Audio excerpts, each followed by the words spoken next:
আসসালামু আলাইকুম।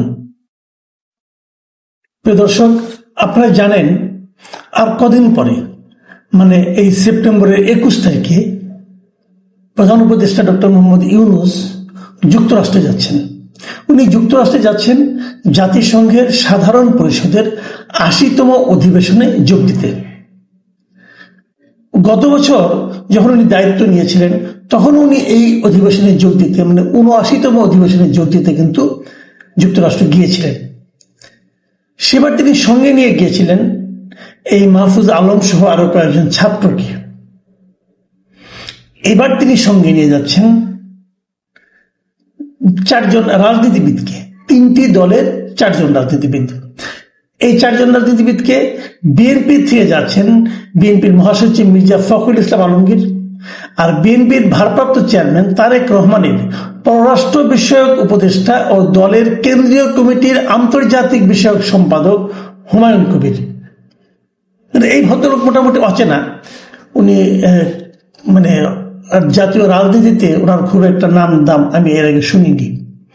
আর যাচ্ছেন বাংলাদেশ জামায়াতে ইসলামীর নায়েবে আমির ডক্টর আব্দুল্লাহ মোহাম্মদ তাহের, এবং সেই সঙ্গে যাচ্ছেন অবধারিতভাবেই ডক্টর ইউনূসের প্রিয় দল এনসিপির সদস্য সচিব আখতার হোসেন। এখন এই লোকগুলোকে কোন ক্রাইটেরিয়ায় নির্বাচন করা হলো এটা কিন্তু একটা বড় প্রশ্ন।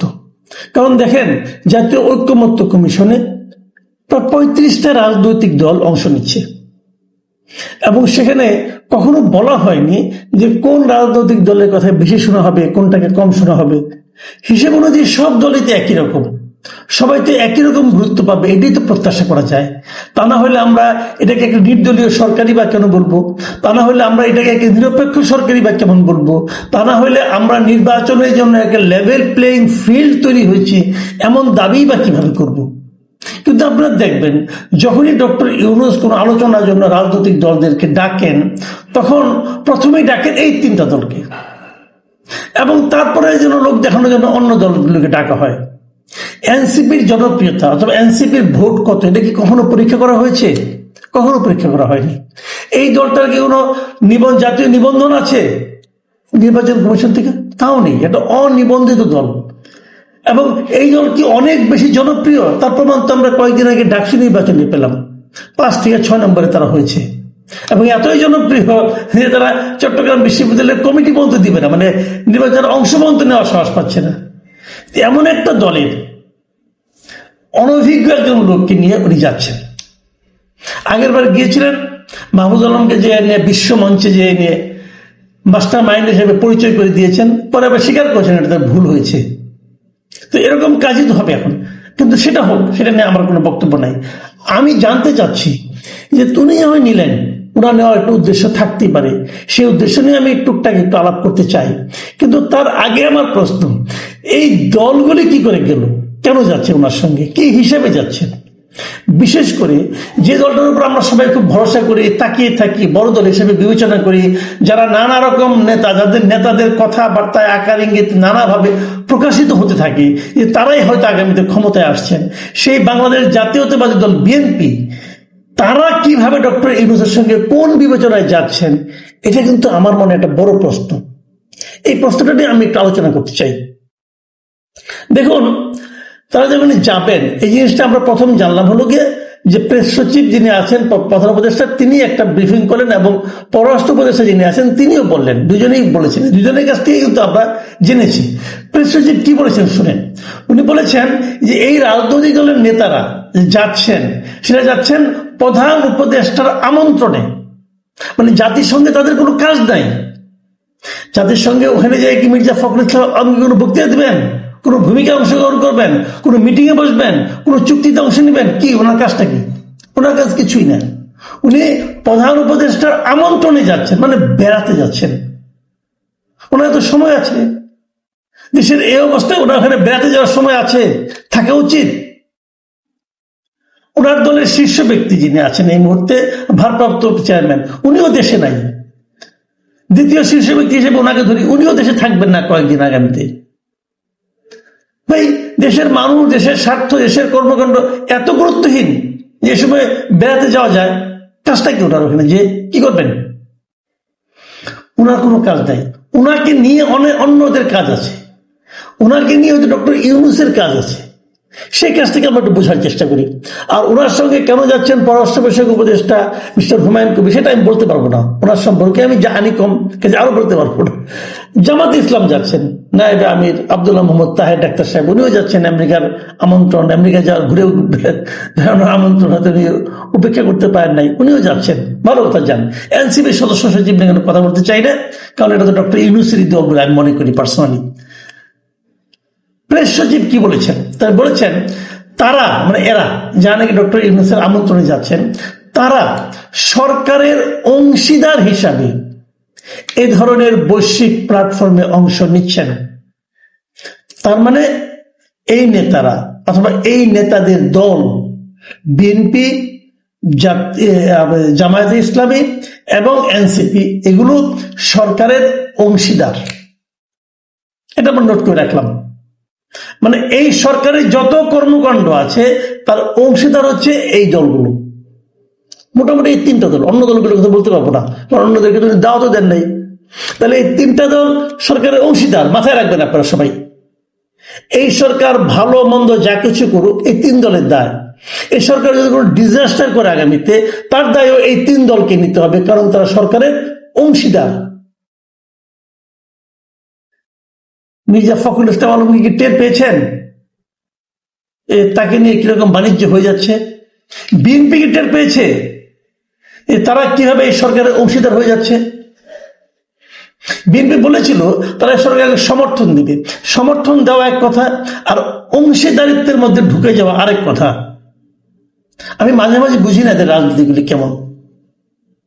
অনেক অভিজ্ঞ রাজনীতিবিদ তারা সরকারের অংশীদার হওয়ার জন্য উন্মুখ হয়ে থাকেন, প্রমাণ করার জন্য দলের দ্বিতীয় সর্বোচ্চ ব্যক্তি তার সঙ্গে যুক্তরাষ্ট্রে যান।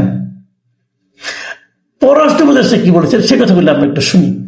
পররাষ্ট্র উপদেষ্টা বলেছেন যে উনি এখানে যাচ্ছেন, যে সাধারণ সভায় উনি কি বলবেন সেটা উনি বলেছেন যে ডক্টর ইউনূস সেখানে যে বিশ্ব দরবারে আসন্ন নির্বাচনের প্রস্তুতি, ঐকমত্যের ভিত্তিতে চলমান সংস্কার কার্যক্রম এবং গণতান্ত্রিক প্রক্রিয়ার অগ্রগতি তুলে ধরবেন।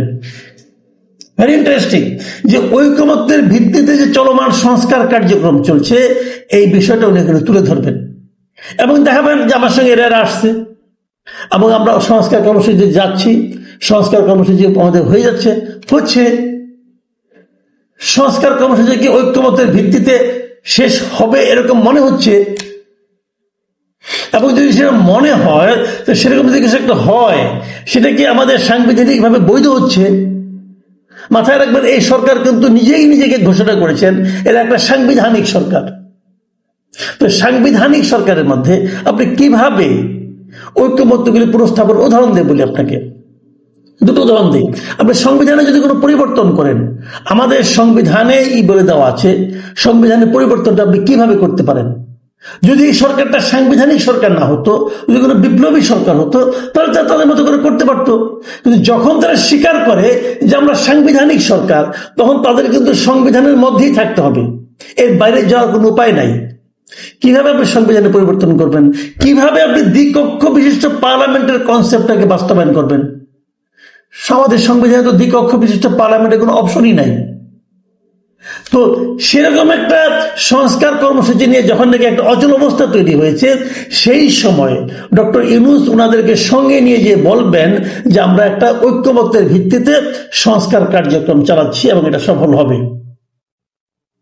এবং পররাষ্ট্র উপদেষ্টা বলেছেন যে দেশের বিশেষ রাজনৈতিক পরিস্থিতির প্রেক্ষিতে এবারে প্রধান উপদেষ্টার সফর সঙ্গী হচ্ছেন 4 জন রাজনৈতিক দলের প্রতিনিধি।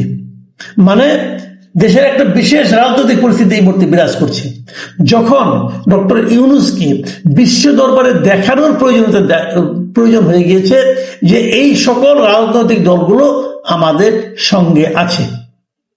তাহলে 3টা আছে আর বাকিগুলো নাই নাকি আছে? এরা কি বাকিগুলোর প্রতিনিধিত্ব করবে? কিভাবে? আমার কাছে ক্লিয়ার না। আমি খালি একটা কথা বলে শেষ করি, আসলে ইস্যুটা অন্য জায়গায়। আমি যেটা মনে করি ইস্যু হচ্ছে দুটো।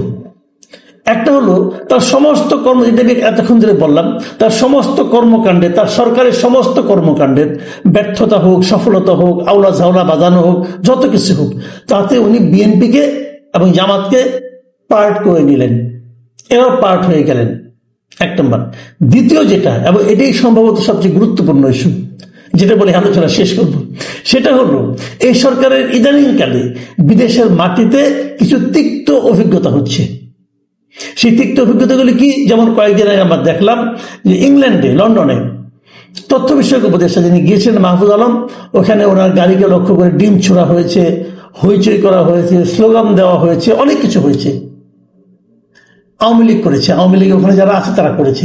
এই যে বিদেশের মাটিতে পলিটিক্যাল কার্যক্রম, পলিটিক্যাল কোন লিডার গেলে তাকে অপমান অপদস্থ করার যে বন্দোবস্তটা, এটাকে আমি ব্যক্তিগতভাবে সমর্থন করি না।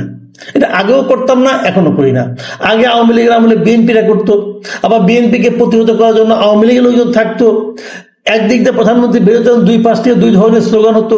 এই যে বিষয়গুলো না, এটা আমাদের সারা দুনিয়ায়, বিদেশের মাটিতে আমাদের যে জাতীয় চরিত্র সেটা প্রকাশিত করে, এবং এটা খুব সম্মানজনক হয় বলে আমি মনে করি না।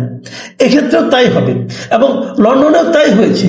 লন্ডনে হয়তো কেউ কেউ উল্লাস অনুভব করেছে যে আমরা ডিম মারতে পেরেছি, হয়তো নিজের আলোচনা করেছে, তুমি 5টা মেরেছি, আমি 10টা মেরেছি, এগুলো হতে পারে, কিন্তু এটা খুব ভালো কিছু হয় বলে আমি মনে করি না। কিন্তু আমরা একটা উল্টা দিকও একটা আছে। উল্টা দিকটা হলো এই যে এই দলটাকে আপনি দেশে কোনো কথা বলতে দেন না, একটা পলিটিক্যাল পার্টিকে আপনি কথা বলতে দেন না, মিছিল করতে দেন না, এমনকি মাইকিং করেন যে এরা যেন কোনো বাড়ি ভাড়া না পায়। তো সেই ক্ষোভটা প্রকাশের একটা জায়গা তো লাগবে, এবং সেই জায়গাটা যদি তারা বিদেশের মাটিতে করে নেয়, আপনি কি বলবেন?